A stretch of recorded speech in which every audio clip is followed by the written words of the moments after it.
Hi guys! Now is July 30, 2024, Tuesday. As you can see guys, mayroong iingay dahil nandito ako ngayon sa koi fish pond ko at bago lang ako nagpakain sa kanila. Tingnan natin sila guys Yan. Yan. Ang ganda nila guys, no?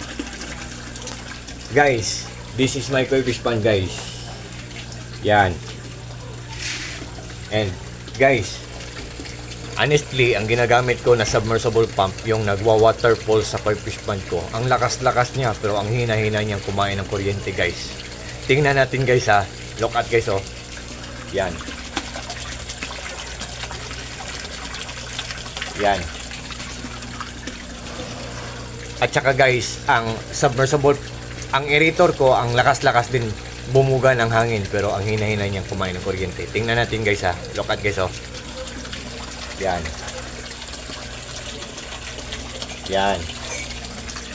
Yan. At saka guys, ang fins ng koi fish pond ko guys, pinaglas ko para magandang tingnan. At saka ang filtration system ko din, pinaglas ko para magandang tingnan. Pero honestly, maganda din ang presyo. Joke. Pero ang filtration system ko guys, nilagyan ko ng UV light, yung color violet na ilaw na nagpapalinaw ng tubig ng koi fish pond ko. Pero ang hina-hina niyang kumain ng kuryente. Tingnan natin guys Look at guys Yan. Yan. At saka guys, may indoor garden kami. Ito. Yan. Yan. Ayan. Ayan.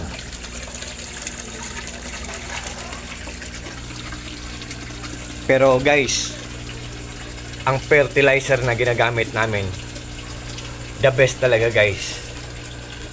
And guys, may garden hose, may outdoor garden kami doon sa labas. At saka ang garden hose namin, ang tibay-tibay niya pero ang mura-mura lang. Tingnan natin guys Ito ang garden hose namin, ang tibay-tibay niya pero ang mura-mura lang.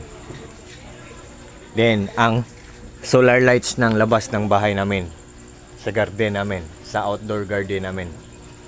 Yan. Solar lights namin, buy one take one yan guys, with remote yan, with solar panel pa.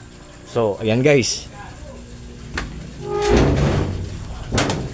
Guys, kung interesado kayo sa mga products na nire-recommend ko ngayon guys, what are you waiting for guys?